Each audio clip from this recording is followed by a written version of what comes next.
여러분 안녕하세요. 여러분의 성공 취업을 위한 면접을 책임지고 있는 저는 취업 스피치 강사 안정영입니다. 다시 이렇게 만나 뵙게 돼서 반갑고요. 지금 본격적으로 면접 시즌이 시작됐습니다. 여러분들 지금쯤 이제 면접을 보러 다니실 텐데요. 오늘 강의도 여러분들한테 가장 사실적이고 실용적인 그런 강의로서 여러분들이 면접 대비하는 데 있어서 큰 도움을 드리도록 하겠습니다. 오늘 강의를 들으시다가 여기 나와 있는 SNS 제 주소인데요. 여러분들이 강의에 관련된 사항, 취업에 관련된 사항 어느 것이든 좋습니다. 저한테 질문을 주시면 제가 성심성의껏 피드백을 해드리겠습니다. 지난 강의를 보시고 여러분들이 굉장히 많은 피드백을 주셨습니다. 강의가 좀 신선했다. 그리고 진짜 실용적인 강의였다. 좋았다는 평들이 많아서요. 너무 감사드리고요. 오늘도 그런 기대에 좀 부응을 하고자 했습니다. 먼저 저를 아는 친구들이 이런 얘기를 하더라고요. 선생님, 오늘 나가서 방송하실 때 먼저 사과 방송부터 하십시오. 전 처음에 좀 깜짝 놀랐어요. 내가 무슨 잘못한 건가? 뭘 잘못 알려준 건가? 그랬더니 친구들이 두 가지를 지적을 해줬습니다. 첫 번째는 바로 선생님이 면접장 가서 빨리 말하지 말라면서요. 그리고 웃으라면서요. 선생님이 조금 말이 빨랐고 조금 무서웠어요. 라는 그런 얘기를 하더라고요. 제가 실질적으로 오프라인에서는 여러분들 좀 재밌게 강의를 하고 좀 천천히 강의를 하는데 저도 이 카메라 앞에 서다 보니까 긴장을 해서 저도 모르게 좀 빨리 얘기를 하고 안 웃었던 것 같습니다. 그래서 오늘 강의는 조금 천천히 그리고 웃으면서 좀 진행하도록 하겠습니다.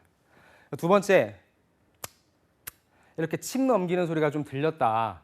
이런 소리를 좀 하더라고요. 저도 굉장히 싫어하는 소리인데 이렇게 계속 강의를 하다 보니까 침이 여기에 모여가지고 저도 모르게 그런 소리를 좀 냈는데 방송 보시는 분들께 다시 한번 죄송하다는 말씀 드리고요. 또 저만의 약간 습성이 있어요. 말을 할 때 이런 것들이 있는데 또 이런 소리도 조금 약간 거슬렸다. 그래서 이런 부분들을 좀 안 해주셨으면 좋겠다 해서 오늘은 제가 침 소리도 그다음에 넘기는 소리도 좀 부드럽게 말씀드리겠습니다. 제가 이걸 말씀드리는 이유는요. 웃자고 하는 소리가 아닙니다. 제가 여러분들한테 저번 방송 때 뭐라고 했죠?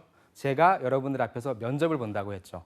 저도 많은 연습을 하고 왔잖아요. 근데 실제 이렇게 면접을 볼 때는 어떻습니까? 내가 생각하지 못했던 그런 실수들이 나오게 되는 거죠. 여러분들도 그래서 마찬가지예요. 자꾸 여러분들의 모습을 점검해서 내가 어떤 부분들이 약간 거슬리는지 어떤 부분들을 개선해야 되는지를 알고 그 포인트를 찾아서 연습을 하시면 됩니다.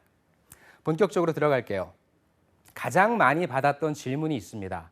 우리가 지난 시간에 두 가지를 배웠어요. 첫 번째는 어떻게 하면 면접을 준비하는지, 기업 분석은 어떻게 하면 되는지, 직무 분석은 어떻게 하면 되는지, 그리고 이력서와 자기소개서에서 어떻게 면접용 답변을 만들어내는지, 그리고 두 번째, 그럼 이거를 C와 E와 O라는 과정을 통해서 나만의 대답을 만들어내면 된다라고 얘기를 했고요. 제가 5가지 질문에 대한 답을 만들어내면 된다고 했습니다. 그리고 이것이 다 완전히 된 다음엔 그 다음번에 뭐라고 했어요? 다른 질문들을 준비해도 된다라고 했죠. 그래서 가장 많은 질문은 선생님, 다른 질문들 5가지 기출 질문 세트도 좋은데 되게 많이 나오는 것들이 있잖아요. 그런 것들에 대한 대응 방법도 좀 알려주셨으면 좋겠습니다라고 하는 피드백이 가장 많았습니다. 그래서 오늘 저는 여러분들과 함께 세 번째, 핵심적으로 나오는 기출 문제들이 있어요. 그런 기출 문제에 대해서 어떤 식으로 전략을 짜면 좋은지 그것에 대한 방법론을 조금 알려드리도록 하겠습니다. 그렇게 해서 오늘은 핵심 기출 대응 전략이고요. 제가 여러분들한테 시중에 나와 있는 문제집의 예상 답안을 말씀드리는 건 큰 의미가 없을 것 같고요. 구조적인 틀을 말씀드릴게요.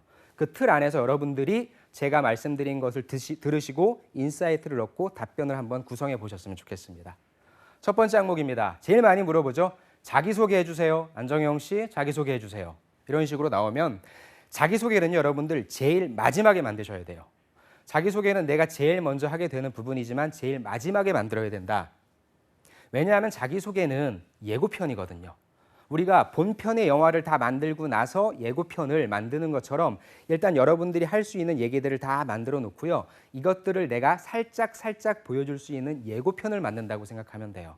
그래서 우리가 예고편을 보면 저 영화가 어떤 영화구나, 저 방송이 어떤 방송이구나라는 걸 알게 되잖아요. 역시 마찬가지입니다. 여러분들의 컨셉을 잡으시면 돼요.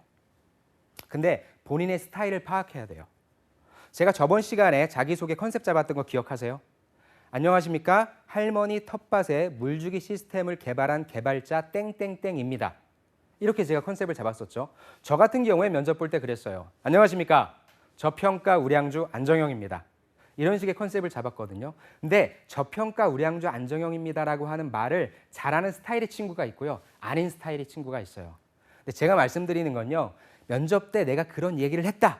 근데 나도 그렇고 듣는 면접관도 그렇고 옆에 있는 친구들도 그렇고 서로가 다 오징어가 돼버리는 거예요. 서로가 다 어색한 거죠. 이런 상황이면 전 그냥 차라리 안녕하십니까? 지원자 누구누구입니다로 담백하게 가는 게 좋다. 즉 컨셉을 잡으면 제일 좋아요. 근데 그 컨셉을 내가 조금 돋보이게 하고 싶은데 내가 말하는 스타일이 그게 도저히 안 된다. 너무 어색하다 그러면 담백하게 나가는 것이 좋습니다. 그래서 자기소개는 가장 마지막에 만드시면 됩니다.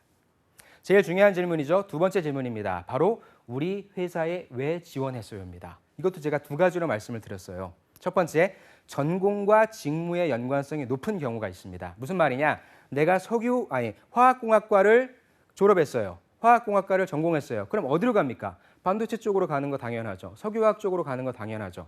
아무튼 내가 지원한 전공이 내가 했던 전공이 내가 지원한 직무와 맞게 된다면 전공에 관련된 부분, 직무에 관련된 부분은 그렇게 크게 중요하지 않습니다. 당연하잖아요. 그래서 어느 쪽에 초점을 맞춰야 된다? 회사 쪽에 포커싱을 더 맞춰야 된다는 거예요.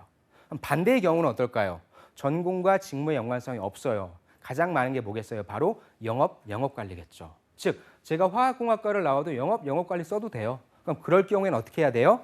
내가 이 지원한 회사보다도 직무에 포커싱을 맞춰서 얘기를 해야 된다는 것입니다. 그래서 회사 같은 경우에 내가 예를 들어서 해야 된다. SK 하이닉스를 지원할 수도 있죠. 삼성전자 DS를 지원할 수도 있어요. 그런 경우에 내가 SK 하이닉스를 지원했다. 그럴 경우는 회사 쪽에 잘하고 있는 사업부가 있죠. 근데 여러분들이 잘하는 거라고 해서 사업부만 생각하지 말고요. 정성적인 조직 문화도 있잖아요. 인재상도 있잖아요. 이런 정성적인 것까지 칭찬을 해주면 좋습니다.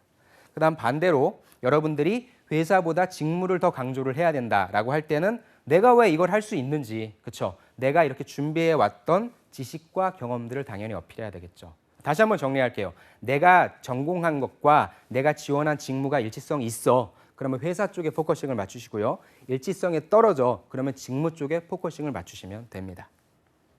다음 세 번째, 이런 질문도 많이 받을 거예요. 우리 회사에 대해서 아는 대로 설명해 주세요. 자, 아는 대로라고 하는 건요. 여러분들이 머릿속에 생각나는 대로 막 얘기하면 안 돼요. 즉, 불규칙적이면 절대로 안 됩니다. 어떻게 해야 되냐? 바로 여러분들의 기준을 만들어야 돼요. 내가 기업 분석을 했어. 기업 분석을 했는데 이 회사에 대해서 아는 대로 얘기하라고 한다면 하나하나 끄집어내는 것보다는 어떠한 프레임을 짜서 얘기를 해주자. 하나 예를 들게요. 첫 번째 예, 기업 분석의 구조를 그대로 활용하는 겁니다. 제가 기업 분석 구조 4가지라고 그랬죠. 4가지는 첫 번째, 이 회사의 연역에 대해서 얘기를 하는 거예요. 한국직업방송에 대해서 아는 대로 얘기해 주십시오. 그럼 제일 첫 번째, 예, 한국직업방송은 몇 년도에 만들어진 방송으로서 이러한 비전을 가지고 있고요. 이러한 인재상을 선호하고 있습니다. 한국직업방송이 가지고 있는 사업 부분은 어떤 부분이 있고요. 그리고 실질적으로 어떤 제품과 서비스들이 있습니다. 마지막으로 한국직업방송의 공공방송이긴 하지만 사기업방송이라고 한다면 광고 매출은 어떻고 이렇습니다. 이런 식으로 여러분들이 프레임을 짜서 얘기하는 거예요. 한국직업방송이요? 직업에 대해서 얘기하는 방송이죠. 매출이요? 얼마죠? 이것보다는 여러분들이 프레임을 짜서 알맞게 하나씩 던져주는 것이 듣는 사람으로 하여금 얘가 그래도 뭔가 좀 준비해 갖고 왔는데? 라는 생각을 하게 한다는 거죠. 그래서 제일 중요한 부분이 여러분들이 앞으로 무엇에 대해서 얘기를 해봐, 설명을 해봐라고 하면 뭐예요? 프레임을 먼저 짜주자. 이런 생각을 하시면 될 거예요. 두 번째 기준 수립은 경쟁사랑 비교하는 것도 괜찮거든요. 경쟁사 비교한다는 것은 무엇이냐? 예를 들어서 제가 삼성전자에 가전 지원했고 LG전자에 가전을 지원했어요. 그렇다면 각각의 사업 구조가 또 다르겠죠. 그리고 제품 서비스가 다르겠죠.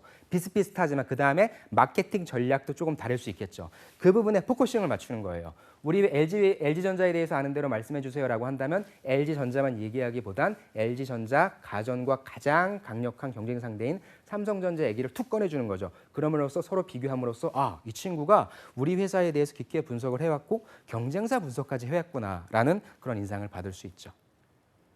마지막으로는 장점과 위협 자체만을 놓고 비교하는 겁니다. 그래서 사업 구조랑 제품에 대해서 얘기해 주는 게 제일 좋아요. 제가 다음 강의에서 말씀드리겠지만 SK하이닉스 지금 굉장히 잘 나가죠, 반도체가. 그런데 SK하이닉스에 그럼 리스크는 없는 거야? 이대로 계속 잘 나가는 거야? 아니죠. 향후 하반기 때는 어떠어떠한 위험성이 있을 수 있습니다라고 해서 야, 얘가 우리 회사를 향후에 어떻게 될 것인가까지 예상을 했구나라고 해서 조금 더 전문적인 깊은 수준의 회사에 대해서 조사했다라고 하는 걸 알 수 있죠. 즉 앞으로 여러분들께서 우리 회사에 대해서 얘기해줘라. 그러면 여러분들 머릿속엔 딱 무엇? 아, 내가 프레임을 짜자. 기업 분석 자체로 얘기를 하든지 경쟁사랑 비교를 하든지 아니면 이 자체의 어떤 위협적인 요인 아니면 좋은 요인들을 얘기하든지 나만의 기준 프레임을 짜서 준비하시면 됩니다. 다음 네 번째, 가장 중요한 질문이라고 볼 수 있어요. 안정영 씨, 그럼 안정영 씨가 영업관리를 지원했는데 영업관리를 하기 위해서는 어떤 역량이 가장 필요한 것 같아요? 이런 질문 받을 수 있죠. 이런 질문이면요, 일단 여러분들이 이런 역량이 필요합니다라고 얘기하기 전에 먼저 이 일이 무슨 일인지를 간략하게 설명해 주는 게 좋아요. 전제를 까는 거죠. 그 다음에 이 일을 하기 위해서는 어떤 능력과 어떤 능력이 필요하다고 생각합니다. 제가 말씀드렸죠. 직업기초 능력 10가지에서 가지고 와라. 그 다음에 정량만 얘기하면 안 돼요. 사람이 퍽퍽해 보이니까 정성적인 요소, 어떤 소통이라고 하는 것도 중요한 것 같고요. 신뢰를 주는 것도 중요할 것 같습니다. 즉 정량 2가지 정도, 정성 1가지 정도. 말이 좀 길어질 것 같으면 정량 대 정성 1가지씩 가져가자는 거죠. 그러면 이러한 것들이 필요합니다 해서 끝나지 말고요. 어떻게 연결시켜야 돼요? 내가 그걸 갖고 있다. 즉 자연스럽게 질문에 대한 단답식으로 얘기하는 것이 아니라 제가 봤을 땐 그런 역량이 필요하고요. 당연히 그 다음 면접관의 질문은 그럼 넌 그걸 갖고 있냐는 거니까 그 얘기까지 제가 해주는 거죠. 근데 이건 흐름을 좀 봐야 돼요. 면접관이 내 말에 잘 빠져들고 있고 내 말을 들을 준비가 되면 계속적으로 얘기를 해도 돼요. 근데 면접관이 딱 듣고 뭔가 얘기를 하고 싶어 하면 딱 끊어주고 면접관이 그럼 당신은 그걸 갖고 있습니까? 라고 하는 질문을 기다리면 되는 거죠. 즉 이러한 프레임을 또 짜서 여러분들이 이 답변을 구성하시면 될 겁니다. 다음에 가장 힘들었던 경험을 얘기해봐라. 소위 제가 얘기하는 경험 시리즈거든요. 경험 시리즈는 왜 그러냐면 여러분들 직장 생활할 때 여러분들이 예상한 대로 모든 문제들이 다 해결되고 모든 일들이 아주 클리어하게 되면 굉장히 해피하죠. 하지만 그럴 가능성은 거의 없죠. 계속 불확실성의 연속이고 굉장히 많은 문제들이 발생하니까 이런 때 과연 지원자는 어떻게 대처하겠는가 그걸 보고자 하는 거거든요. 그래서 여기에선 딴 거 없어요. 저번 시간에 봤던 우리 그 태권도 자원봉사자 대회하고 어머니 야학봉사하고 그다음에 그 스포츠 매니저 했던 그 경험 기억나죠? 그러한 자기소개서의 경험을 정리하시면 돼요. 2가지 관점이에요. 첫 번째, 내가 그 경험에서 그냥 힘들었던 게 아니라 어떻게 그 경험을 내가 해결했다라는 그런데 특히 주도적으로 내가 해결했다라고 하는 그런 식으로 말씀을 해주면 되고요. 2번째는 바로 뭐예요? 나 혼자 하는 게 아니잖아요. 즉, 나 혼자만의 경험을 얘기하는 건 별로 의미가 없어요. 직장 생활은 같이 하는 거니까. 그러니까 어떤 것? 협업해서 문제를 해결했다라고 하는 2가지 측면으로 얘기를 하면 됩니다. 그래서 비단 이 질문은요. 그 스타로 말씀을 해주시면 되고요. 가장 힘들었던 경험은 으로만 대답을 하지 마시고 여러분들 가장 열정적인 경험은 무엇이에요? 가장 성취감을 느낀 경험은 무엇이에요? 실패했던 경험은 무엇이에요? 창의적인 경험은 무엇이에요? 도전적인 경험, 소위 말하는 경험 시리즈에 다 적용될 수 있어요. 그래서 아까 드렸던 2가지 틀 안에 내가 문제를 해결했다는 것 자체를 열정으로도 파악할 수 있고요. 그렇게 열정적으로 파악했던 문제 해결을 창의적인 방법으로 꾸밀 수도 있죠. 그 다음에 내가 그 문제를 해결하지 못했다라고 얘기해서 실패의 경험으로 아무튼 다양한 카테고리의 경험들은 여러분들이 갖고 있는 자소서의 경험으로 충분히 정리가 가능하니까 각가지 경험들에 대해서 너무나 많은 답변을 만들면 여러분들이 힘드니까 하나의 답변을 만들어 놓고 응용할 수 있으면 여러분들이 훨씬 더 쉬울 겁니다. 다음, 제품을 팔아보세요. 이런 질문 되게 많이 나와요. 안정영 씨, 여기 앞에 있는 어떤 걸 팔아보세요. 우산을 팔아보세요. 핸드폰을 팔아보세요. 이런 얘기도 되게 많이 하거든요. 이런 거 같은 경우에는요. 여러분들이 세일즈 할 수 있는 단계를 설정하셔야 돼요. 가장 중요한 부분은 제가 정하는 거예요. 무엇을요? 상황을요. 면접관님, 그러면 제가 이 상황을 한번 사전적으로 한번 제시를 한번 해보겠습니다. 예를 들어서 안정영 씨의 취업 강의를 한번 팔아보세요라고 한다면 제가 정하는 거죠. 그럼 제가 써 있죠. 내 강의를 팔 사람, 내가 팔아야 될 사람은 누구이고 그렇다면 이 강의를 구매할 사람은 누구인가. 여러분들과 같은 취준생은 직접적으로 구매를 하겠죠. 그런데 예를 들어서 중학생이나 고등학생 같은 경우에 진로 강의를 제가 팔아야 된다고 한다면 그걸 사는 사람은 어머님이겠죠. 근데 저는 예를 들어서 학생한테 팔고 학생이 산다라고 한다면 그 다음 무엇입니까? 제 상품을 설명하는 거예요. 여러분, 요즘 취업 너무 힘드시죠? 여러분들 굉장히 많은 정보들이 있는데 여러분들이 정보를 어떻게 활용하는지 그 정보 활용하는 방법만 안다면 여러분들이 취업에 합격하실 수 있을 것 같아요. 그래서 제가 오늘 여러분들이 정보를 제대로 활용할 수 있고 여러분들이 취업 합격에 가장 도움이 될 수 있는 정보 방법론을 알려드릴게요라고 제 강의를 파는 거죠. 그럼 세 번째는 무엇입니까? 바로 메리트를 줘야 돼요. 그냥 팔면 끝이 아니잖아요. 여러분들이 그 강의를 들으시잖아요. 그럼 여러분들 뭐 할 수 있어요? 합격할 수 있어요. 여러분들이 이 제품을 쓰시잖아요. 그럼 어떤 점이 좋아요라고 메리트를 얻는 부분을 반드시 강조해 주셔야 돼요. 그래서 특히 은행 쪽에서 이런 세일즈 면접 아니면 식품 뭐 이런 데서 세일즈 면접들이 많이 나오는데 당황하지 마세요. 그냥 내가 있는 걸 팔아야 되겠다 하면 당황하는데 아까 말씀드렸죠. 사전적으로 내가 먼저 딱 그 정의를 먼저 내리세요. 이 상황은 어떤 상황이고요. 저는 이 상황에서 이렇게 하겠습니다 하면 여러분들이 할 수 있는 폭이 확 줄어들면서 훨씬 더 가능하게 됩니다. 다음은 이런 질문도 나올 수 있어요. 그런데 모든 소비자들이 다 좋은 건 아니잖아. 쉽게 얘기해서 블랙 컨슈머들도 되게 많이 올 거거든요. 그럴 때 그럼 안정영 씨는 어떻게 대응할 거예요? 라는 질문도 충분히 나올 수 있죠. 그럼 이 질문에 대한 답은 어떻게 합니까? 예, 저는 그럼 일단 원칙대로 처리를 하겠습니다. 틀린 건 아니에요. 근데 제가 원하지는 않아요. 왜? 그 고객이 충분히 흥분할 수 있는 원인, 그 원인을 찾아야 되거든요. 그래서 저는 일단 문제의 원인을 파악하는 것이 먼저다라고 얘기를 하고 싶어요.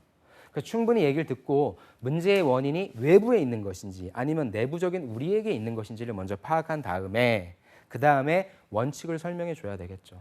그렇게 해서 예 고객님 하지만 마음을 달래드린 다음에 하지만 이 문제 같은 경우 이렇게 처리될 수밖에 없음을 죄송합니다 라고 하면서 뭔가 하나를 주면서 마음을 누그러뜨리든지 지금 여기서 말씀드리고 싶은 건요 무조건 원칙대로 설명하는 게 정답이긴 하죠. 근데 그거에 대한 방법론을 보고 싶어 하니까 처음부터 원칙을 대응한다라는 것보다도 어떤 플렉서블 여러분들의 뭘 보는 거냐면 바로 유연성을 보는 부분인 거거든요. 여러분들의 유연성을 보는 부분이니까 유연성 있는 답변을 할 수 있게 만드셔야 돼요.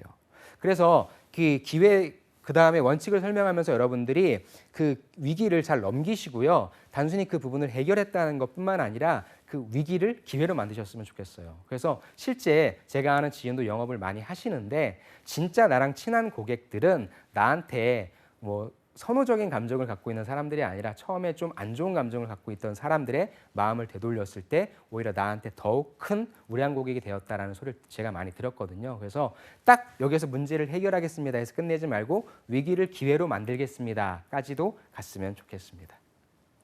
다음 부분이었어. 제가 아까 넘겼었는데 우리 매장에 다녀왔나요? 라고 하는 표현도 있을 것 같아요. 똑같아요. 우리 회사에 대해서 아는 대로 얘기해 주세요.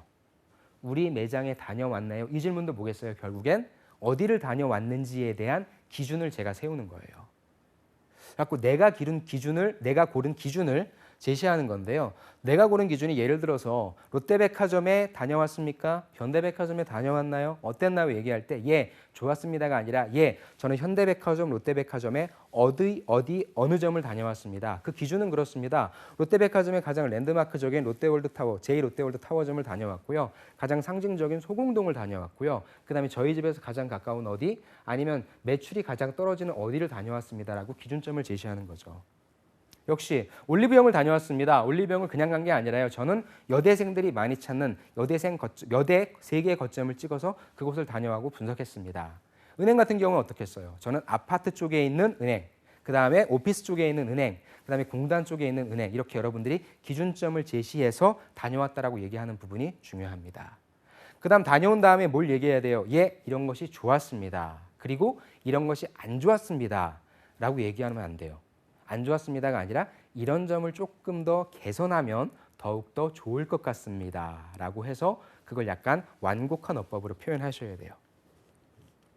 그래서 일단 매장이니까 실질적으로 되어 있는 인프라 같은 거 그리고 제가 유니클로 인터뷰에서 봤는데 실제 어떤 지금 점장이신 분은 유니클로 매장 관리직을 지원하실 때 각각의 매장을 돌아다니시면서 이 조명의 조도까지도 말씀하셨대요. 옷가게에서 조도가 굉장히 중요하잖아요. 그래서 조도를 어느 정도까지 낮추면 높이면 훨씬 더 좋을 것 같습니다라고 하는 제언까지 했다라고 하더라고요. 그래서 여러분들이 영업관리 특히 지원하신 분들은 많이 돌아다니시면서 인프라의 어떤 기준을 보자, 그 다음에 서비스의 어떤 기준을 보자 이런 식으로 여러분들이 기준을 세우셔서 그거에 맞게 대응을 하시면 됩니다. 다음에 이미지가 어떤가요? 그것도 굉장히 많이 물어봅니다. 이미지는 크게 두 가지를 물어봅니다. 첫 번째, 우리 안정형 지원자는 본인이 어떤 이미지라고 생각하세요? 라는 질문 들어볼 수 있거든요. 저는 이거를 좀 반대로 얘기를 해요. 이미지라고 하는 걸 물어보면 사물에 빗대서 얘기를 해라. 사물에 빗대는데 직무 역량과 최대한 연관돼 있으면 좋죠.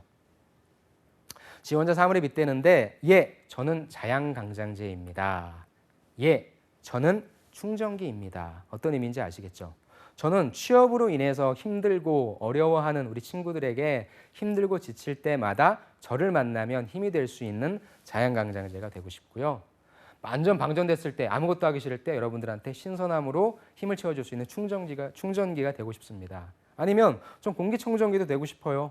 세상에 가짜 뉴스가 너무 많은데 이런 가짜 뉴스를 깨끗이 털어내고 깨끗한 뉴스, 취업 뉴스만 전해드릴 수 있는 안정형이 되겠습니다. 이런 인사이트를 여러분들이 가져가셔야 돼요. 그래서 사람을 이미지로 좀 추상화시킨다는 거는 좀 안다가오니까 바로 여러분들 바로 앞에 있는 것들이라든지 집에서 보는 흔히 볼 수 있는 소품들로서 여러분들 이미지를 비유로 쓰시면 될 것 같고요. 두 번째, 바로 우리 기업에 대해서도 우리 기업이 어떤 이미지인 것 같아요? 이런 질문도 많이 하잖아요. 이거는 반대로 저는 유명인에 좀 비유를 했으면 좋겠어요. 어떤 유명인이냐? 저는 우리 기업이 박세리 선수와 같다고 생각을 합니다. 왜 그러냐면요. 박세리 선수는 LPGA에서 우승도 많이 했잖아요. 즉 본인의 목표를 달성하기 위해 정말 최선의 노력을 했고요. 결국엔 그걸 달성을 했습니다. 그래서 그것에 그치지 않았고요. 어떻게 했어요? 국가대표 감독으로서 금메달까지 따게 기여를 했잖아요. 제가 지원한 기업이 그런 것 같아요. 우리 기업도 목표가 있잖아요. 이 목표를 위해서 열심히 달려가서 그 목표를 달성하고요. 거기에 그치는 것이 아니라 사회적으로 의미 있는 일에도 열심히 하고 있는 우리 기업은 저는 박세리 같다고 생각합니다. 라고 해서 앉아있는 분들도 쉽게 이해할 수 있게 만들어내는 것이 좀 중요할 것 같아요. 그러니까 정답은 아니에요.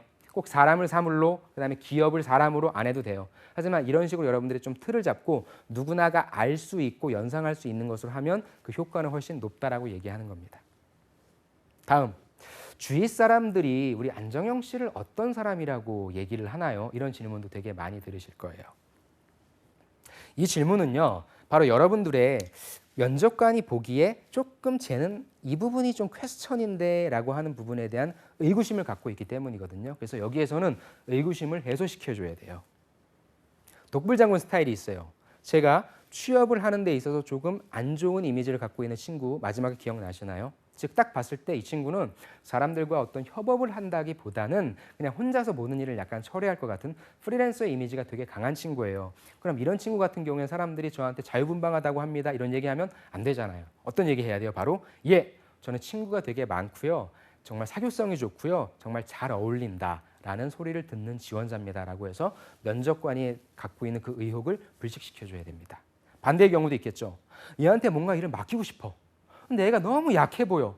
어디서 싸우고 들어오면 울 것 같아.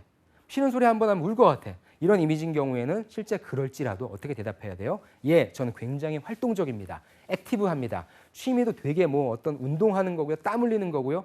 혼자서 책 보고 이런 게 아니에요. 이런 식으로 반대의 이미지를 전해줌으로써 면접관이 가지고 있는 의혹을 불식시켜줘야 된다. 이것에 포커싱을 맞추시면 됩니다. 다음에 이런 질문도 많이 합니다. 우리 안정형 씨는 리더형 인재예요? 아니면 팔로우형 인재예요? 근데 이 부분은요. 아까 이미지 같은 경우에는 내가 반대적으로 보이는 면을 강조하라고 했는데 이 부분은 여러분들이 보여주는 이미지대로 말씀을 하셔야 돼요. 왜냐하면 딱 보면 알거든요. 아, 이 친구가 딱 리더형이구나. 아니면 팔로우형이구나.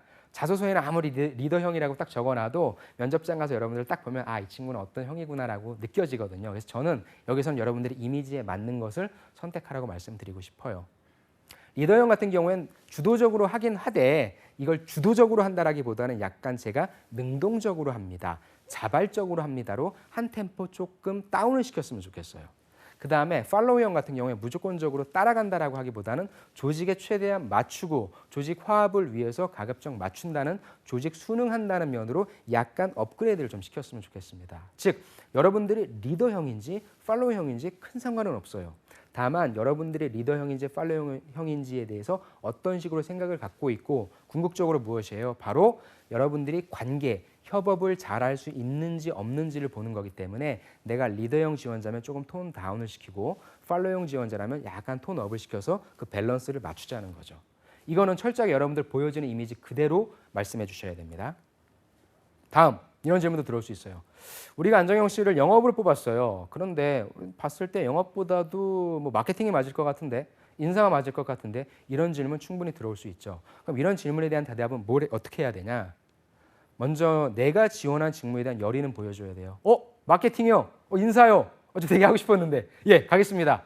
이런 식으로 대답하면 안 된다는 거죠. 일단 내가 지원한 직무에 대해서 열의를 보여줘야 돼요. 저는 이것에 대한 이 직무를 하기 위한 지식과 경험을 충분히 갖추고 정말 하고 싶습니다라고 이 직무에 대한 경험이 완료됐다라고 하는 걸 어필하셔야 돼요. 하지만 회사가 그렇게 판단하신다면 그 결정에 따르겠습니다. 그리고 최선을 다하겠습니다라고 하는 여러분들의 유연한 자세를 보여주시는 것이 좋습니다. 저 또한 역시 마찬가지였어요. 저도 그 부동산학을 전공해서 원래 부동산 영업 쪽으로 제가 인사 발령이 났었는데 인사 조직 개편이 나면서 저를 인사팀으로 너의 성향으로 봤을 때는 인사팀이 조금 더 어울릴 것 같다 그래서 저 같은 경우에도 인사팀으로 전배가 됐고 굉장히 많은 그 친구들이 그런 식으로 전배가 되니까 여러분들이 그런 질문을 받게 되면 일단 첫 번째는 내가 준비한 건 일단 할 수 있다. 하지만 회사 결정에 따르겠다. 이런 식으로 답변을 구성하시면 됩니다. 다음 질문. 우리 회사 말고 다른 데 지원하는데 어디 있어요? 이런 질문도 충분히 받을 수 있죠. 근데 이런 질문 받는 친구들은 보통 어때요? 좀 뭔가 역량이 있다라거나 좀 가능성이 있는 친구들이 이런 질문을 받습니다. 이 부분은 입사 진정성을 물어보는 질문이고요. 바로 직무에 대한 일관성으로 여러분들이 대답을 하셔야 돼요.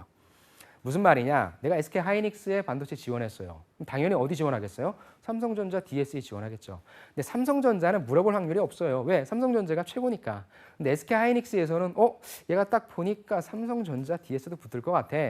근데 과연 SK 하이닉스 둘 다 붙으면 어디에 올까라는 질문을 던질 수 있겠죠. 그럴 경우에 어디 썼어요? 라고 얘기한다면 당연히 삼성전자 썼다고 얘기해야 돼요. 대신에 DSE 반도체 쪽을 썼다라고 직무에 대한 일관성 있는 부분만 얘기해야 되죠. 설령 전혀 상관없는 영업관리를 내가 지원했어. 그럼 영업관리를 얘기하면 이건 마이너스가 됩니다. 그래서 여러분들이 지원하신 곳은 내가 그만큼 경쟁력이 있다는 소리니까 그렇게 보인다는 소리니까 솔직하게 말씀하시되 직무, 동일한 직무로 지원했다라고 말씀을 하시면 될 것 같아요. 하지만 역시 무엇입니까? 기업 분석 내용 언급하면서 전 그렇지만 이러이러한 점이 하이닉스에 더 강점이 있다고 봅니다. 그래서 저는 하이닉스에 꼭 오고 싶습니다라고 마무리 꼭 해주셔야 돼요. 예, 저는 지원했습니다. 어디 지원했고요. 어디 지원했고 이렇게 끝내면 안 돼요. 지원했습니다만 이 회사의 기업 분석 내용 언급해 주면서 전 여기에 꼭 오고 싶습니다라고 다시 한번 원점으로 돌려야 됩니다. 다음, 상사 동료와의 갈등 이런 문제 어떻게 해결하시겠어요? 라는 질문도 충분히 나올 수 있죠. 아까랑 똑같습니다. 아까 고객이 컴플레인 걸었을 때 블랙 컨슈머 왔을 때 뭐 하라 그랬죠? 원인을 파악하라 그랬죠. 즉 이 문제도 역시 마찬가지예요. 왜 갈등이 일어났는지 그 원인을 파악하겠다. 근데 그 원인을 파악하는데 외부적인 조건에서만 원인을 파악하는 건 당연하고요. 혹시 나한테 문제가 있는 것은 아닐까? 나도 점검을 하겠다라는 말을 꼭 해주셨으면 좋겠어요. 그리고 나서 해결 방법 제안하죠. 이 해결 방법이 창의적인 건 없어요. 먼저 마음을 터놓고 얘기를 나누겠습니다. 식사 자리를 따로 만들겠습니다. 차 한잔 마시겠습니다. 전화 통화를 이게 중요한 건 아니에요. 즉 이것보다도 갈등의 원인을 나로부터도 먼저 무엇인지 파악을 하겠다라고 얘기를 하고요. 어떻게 합니까? 여러분들의 그 대답에 대한 근거성을 높이기 위해서는 실제 과거 사례에서요. 제가 태권도 자원봉사 할 때 이런 문제 있었는데요. 그때도 갈등이 있었는데 제가 이렇게 해결했습니다. 그래서 저는 상사와의 갈등, 동료와의 갈등이 있을 때 그런 경험들을 한 것을 바탕으로 해서 이런 문제도 쉽게 해결하도록 하겠습니다라고 여러분들의 예시를 근거로 대주면 훨씬 더 탄탄한 답변이 되겠죠. 다음에 이런 질문도 나오죠. 상사나 동료가 부당한 지시, 부정을 좀 약간 부추긴다라든지 그런 부탁을 한다. 어떻게 하겠는가라는 질문이죠. 정답은 있죠, 이건. 여러분들의 가치관을 파악하는 부분인데요. 일단 부정은 절대 타협해서는 안 됩니다. 여러분들이 부정이라고 하는 것은 정의를 내려야 돼요. 제가 있었던 CJ에서는 본인의 일을 게을리하는 부분도 부정이라고 정의를 했거든요. 즉 마찬가지예요. 제가 생각하기에 기업에서 아니면 제가 생각하기에 부정이라고 하는 활동은 이러이러한 활동이라고 생각합니다. 그리고 실제 부정으로 쇠한 기업의 사례 뭐가 있습니까? 우리나라에서는 폭스바겐 사태가 있을 수 있겠죠. 그다음에 옥시 사태가 있을 수 있겠죠.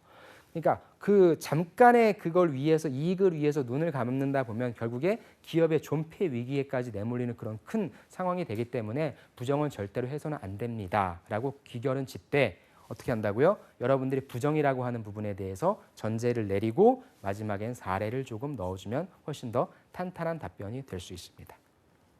다음, 가장 민감한 질문이죠. 노조에 대한 본인의 견해 어떤가 물어봅니다. 이 답변은요, 두 가지 관점으로 보시면 돼요. 내가 지원한 기업이 노조가 있는 기업인가, 아니면 내가 지원한 기업이 노조가 없는 기업인가를 보시면 됩니다.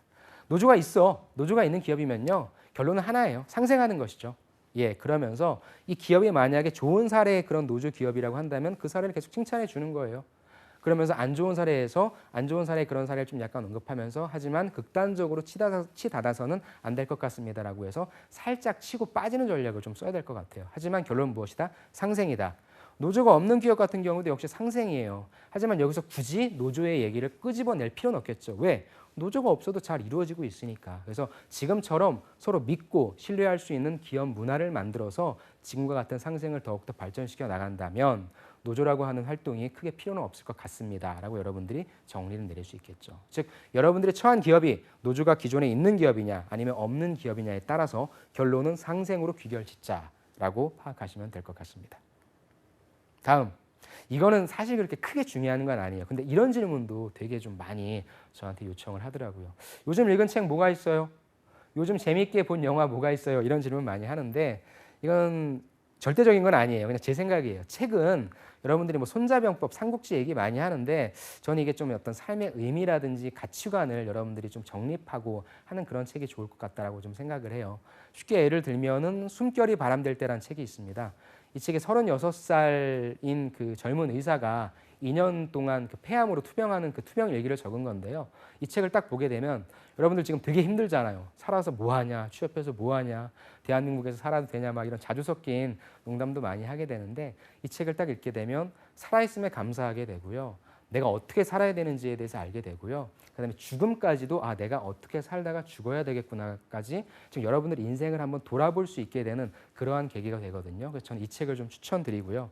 이렇게 그냥 좀 가치관을 좀 건드려줄 수 있는 책을 여러분들이 가지고 가셨으면 좋겠고, 영화도 되게 많이 질문을 하잖아요. 전 영화는 디즈니 애니메이션을 추천해요. 디즈니 애니메이션은 단순히 재미만 있는 것이 아니라 교훈도 있잖아요. 제가 친구들한테 많이 얘기해 주는 부분은 인사이드 아웃입니다.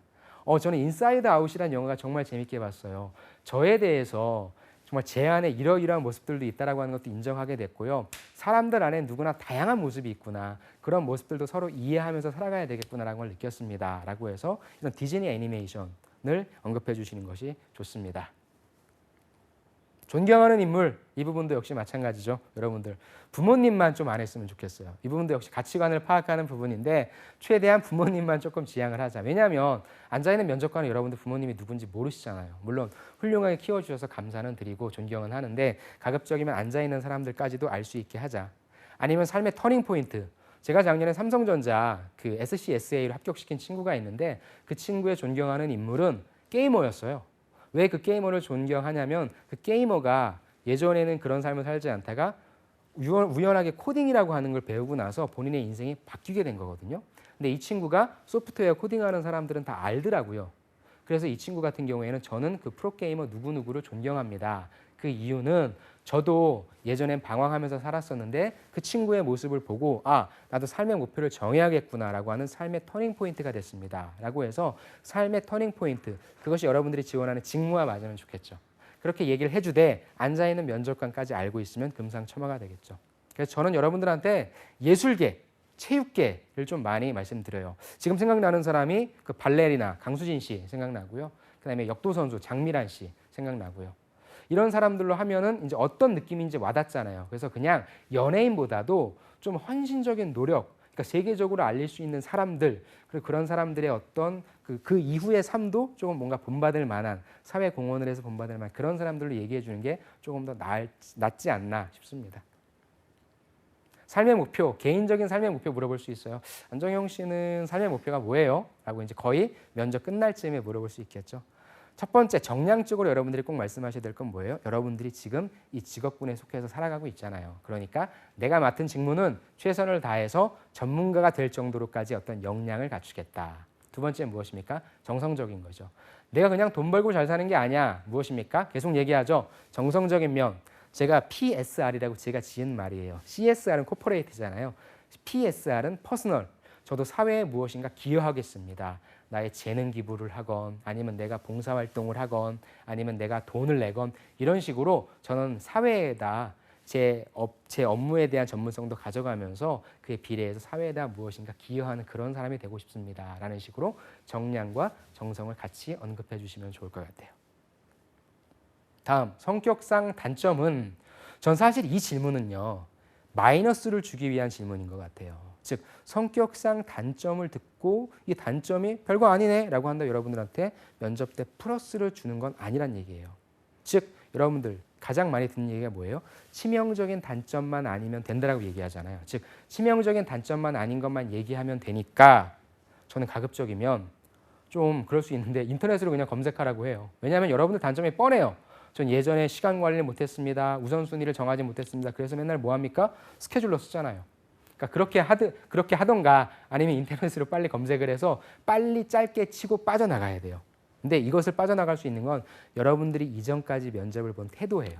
즉 내가 되게 성실하게 면접을 잘 봐왔고 좋은 이미지만 던져줬다면요. 면접관이 그냥 단점은 뭐예요? 라고 물어보는 건 툭 던져보는 질문이 있어요. 그럼 여기서 괜히 엄한 대답해가지고 마이너스 되지 말고 그냥 인터넷이라든지 아니면 쉽게 접할 수 있는 단점 가지고 언급하고 툭 치고 빠지자는 거죠. 그래서 최대한 짧고 빠르게 여러분들의 단점은 최소화시켜서 이 상황은 빨리 넘어갈 수 있도록 해야 됩니다. 괜히 긁어부스럼 만드시면 안 돼요. 다음에 이런 질문 있을 수 있죠. 왜 공백기가 있습니까? 공백기가 있는 분들은 이런 질문 충분히 들어올 수 있습니다. 근데 저는 기준을 한번 잡아봤어요. 공백기는 2년 이내인 경우에는요. 그렇게 크게 중요하진 않아요. 하지만 2년 이상이다. 이 경우에는 조금 중요합니다. 왜냐하면 지금 취업 자체가 되게 어렵기 때문에 2년 이내라고 한다면 저는 취업 준비를 했습니다라고 얘기를 하는 것도 좀 괜찮을 것 같아요. 하지만 그게 2년 이상이 넘어가 버린다라고 한다면 여러분들이 어떤 전문적인 공부를 했다, CPA 공부를 했다, 행시 공부를 했다 이런 식의 어떤 전문적인 공부 아니면 집안에 특수한 상황들 있잖아요. 뭐 어머니가 아프셨다거나 이런 상황들 아니면 여러분들이 따로 무엇인가를 좀 준비하셔야 될 것 같아요. 그래서 2년 이상의 내가 공백기를 갖고 있는데 면접관이 공백기 동안 뭘 한 거예요? 라고 질문을 했다라고 한다면 여러분들이 이 부분은 좀 심각하게 받아들이셔야 될 것 같습니다. 하지만 2년 이내다. 그러면 솔직하게 제가 취업 준비를 했습니다. 어떤 부분들을 보완했습니다. 이런 식으로 나가시면 될 겁니다. 다음, 편입도 있죠. 근데 편입은 두 가지가 있잖아요. 전문대에서 편입하는 경우, 일반대에서 편입하는 경우 똑같습니다. 전문대에서 왜 편입하겠어요? 솔직하게 얘기해요. 그냥 공부에 대한 필요성을 느꼈고 공부에 대한 니즈가 있었다. 갈증이 생겼다. 그리고 더 좋은 곳으로 성장하고 싶었다. 더 좋은 사람들과 함께하고 싶었다. 일반대도 역시 마찬가지잖아요. 실수했었다. 그걸 좀 만회해보고 싶었고 경쟁력을 보다 갖추고 싶었다. 그래서 바로 솔직하게 얘기해 주는 것이 좋고요. 그다음에 노력 후 얻은 내가 편입을 위해서 노력을 했고요. 그걸 통해서 성취감을 얻어서 내가 무엇인가에 몰두해보고 준비해봐서 그것에 대한 성취의 열매를 알게 됐다라는 식으로 성취의 열매로 여러분들이 가져가시면 될 것 같습니다. 다음, 나이가 많은데 뽑아야 됩니까? 라는 질문도 있을 수 있어요. 요즘 워낙에 취업이 안 되다 보니까. 이런 질문 같은 경우에는요. 좋은 질문이에요. 우리가 널 뽑고 싶어. 뽑을 가능성이 있어. 근데 우리가 널 뽑아도 될까? 무슨 말이겠어요? 너는 조직 내에서 나이가 많은데 잘할 수 있을까? 이 질문이거든요. 당연히 뭐겠습니까? 예, 나이는 많지만 군대 생활을 하면 다 이해하잖아요. 여자친구들 같은 경우에도 뭐 인턴 생활을 했으면 다 이해할 거고 조직 내에 질서를 유지하는 것이 가장 중요하다고 봐서 비록 제가 나이가 많지만 조직 내의 그런 위계 질서를 깨지 않고 조직의 질서를 깨지 않고 거기에 순응하도록 다니도록 하겠습니다. 라고 무엇입니까? 실제 아르바이트라든지 실제 그런 경험을 했던 사례를 넣어주면 면접관이 듣기에 예, 저는 무조건 할 수 있습니다 보다는 저런 경험을 했으니까 할 수 있겠네 이런 생각이 들게끔 해주는 것이 좋겠죠. 그 다음에 이런 질문이 있을 수 있어요. 안정영 씨가 만약에 면접에서 떨어졌다. 그 이유는 뭐라고 생각해요? 라는 부분이죠. 제가 면접에 떨어진 이유는 두 가지라 그랬어요. 어필이 부족했기 때문에 아니면 어필이 과했기 때문이다. 어필이 부족했던 친구는 제대로 준비하고 보완하겠습니다. 어필이 과했던 친구는 구성원이 될 자질과 태도에 대해서 예, 제가 어필이 좀 과했던 것 같은데 이 조직 내 분위기를 해치지 않고 이 질서를 잘 유지하는 그러한 사람이 되겠습니다. 근데 중요한 게 뭐냐면 향후에 그렇게 되겠습니다가 아니라 예, 면접관님께서 그렇게 말씀해 주셔서 제가 다시 한번 깨닫습니다. 그래서 지금부터라도 답변할 때 지금부터 바로 보완할 수 있도록 하겠습니다. 즉 어필을 더 잘할 수 있도록 하겠습니다. 제 어필이 과했다면 그걸 조절하도록 하겠습니다라고 해서 바로 지금부터 고치는 그런 자세를 여러분들이 가져가셨으면 좋겠습니다. 입사 후 포부 물어볼 수 있죠. 안정영 씨 어떻게 하시겠습니까? 미시적이죠? 미시적으로는 아까 똑같아요. 일단 제가 맡은 직무에 최선을 다해서 일을 하겠습니다. 이건 당연한 거예요. 근데 거시적으로도 가셔야 돼요. 거시적으로는 어떻게 가셔야 되냐면 바로 비전 달성에 기여하겠습니다. 이런 식으로 가는 거죠. 예를 들어서 내가 삼성전자의 가전을 지원했어. LG전자의 가전을 지원했어. 그럼 뭐겠어요? 영업 마케팅을 지원했는데 제가 맡은 바 영업 마케팅을 잘 해서요. 삼성전자의 영업 마케팅 전략도 잘 세워서 이것이 훨씬 더 많이 팔리고 사람들에게 좋은 인상을 줄 수 있도록 하겠습니다. 그리고 더 나아가 거시적으로 IFA 글로벌 프레스 컨퍼런스에서 향후에 우리 가전 시장을 주도할 5가지에 대해서 얘기를 했습니다. 모바일 지급 결제, VR, 스마트홈, 자율주행차, 웨어러블 기기라고 하는데 저는 향후에 우리 삼성전자 가전이, 우리 LG전자 가전이 미래 시장을 주도할 5가지 중에 VR 쪽에 있어서의 핵심적인 역량을 만드는 데 기여하도록 하겠습니다. 이런 식으로 조금 내가 가지고 있는 미시적인 것에서부터 거시적인 비전 달성까지 점진적으로 얘기를 하라는 그런 방식입니다. 이게 입사 후 포부로 가면은 가장 제가 이제 친구들한테 얘기하는 가장 예쁜 모습이라고 해요. 그러니까 여기도 역시 마찬가지로 기업 분석이 들어가야 되겠죠. 마지막으로 질문 있나요? 질문에 관련된 사항입니다.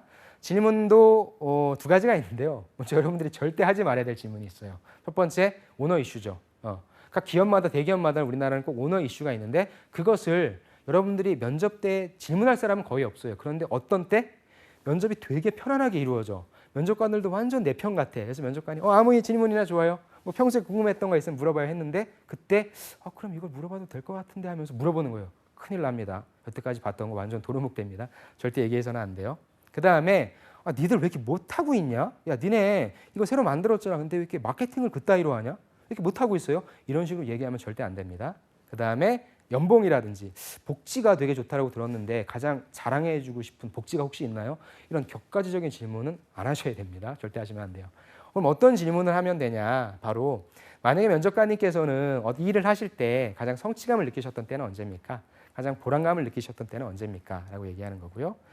보셨다면 신입사원들도 많이 만나셨을 것 같은데 신입사원이 지녀야 할 자세는 무엇인지 궁금합니다. 라는 부분이죠.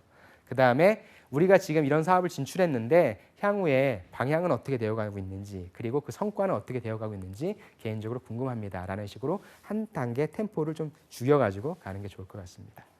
그 다음에 이제 마지막 할 말이에요. 마지막 할 말은 내가 어필을 많이 했어요. 즉 나한테 들어오는 질문들이 안정영 씨는 뭐를 잘해요? 어떻게 했으면 좋겠어요? 내가 정량적인 걸 되게 많이 자랑을 하고 얘기를 했어. 그럴 경우에는요. 여러분들 정성적인 기업을 칭찬해 주세요. 즉 앞에 앉아있는 기업관들을 칭찬해 주시면 좋아요. 삼성전자라고 하는 기업이 저는 이렇게 글로벌적인 기업인지 몰랐습니다. 정말 국가 경제에 세계 경제에 이렇게 기여하는 기업인지 몰랐는데 제가 여기에 구성원이 된다라고 한다면 정말 기분 좋을 것 같습니다. 정말 의미 있는 일 하시고요. 보람 있는 일 하십니다. 즉 앉아있는 면접관들을 칭찬해 줘야 돼요. 여기서까지 내 자랑을 하면 면접관들이 이제 피로하죠. 근데 정반대의 상황이에요. 내가 어필이 부족했어. 나한테 물어보는 질문들이 추상적이야. 그럴 때는 내가 준비했던 나를 어필할 수 있는 질문들에 대한 답을 하는 것이 중요합니다. 제가 여러분들이 많이 물어보시는 것들에 대해서 한번 추려가지고 답변에 대한 구조에 대한 방향을 알려드렸고요. 여기 나와 있는 주소처럼 어떤 질문이든 좋습니다. 면접에 관련된 질문도 좋고요. 지금 면접 많이 이루어지고 있으니까 저한테 질문 주시면 취업에 관련된 모든 질문들은 여러분들한테 답을 드리도록 하겠습니다. 긴 시간 동안 경청해 주셔서 감사드리고요. 또 더욱 건강한 모습으로 뵙겠습니다. 감사합니다.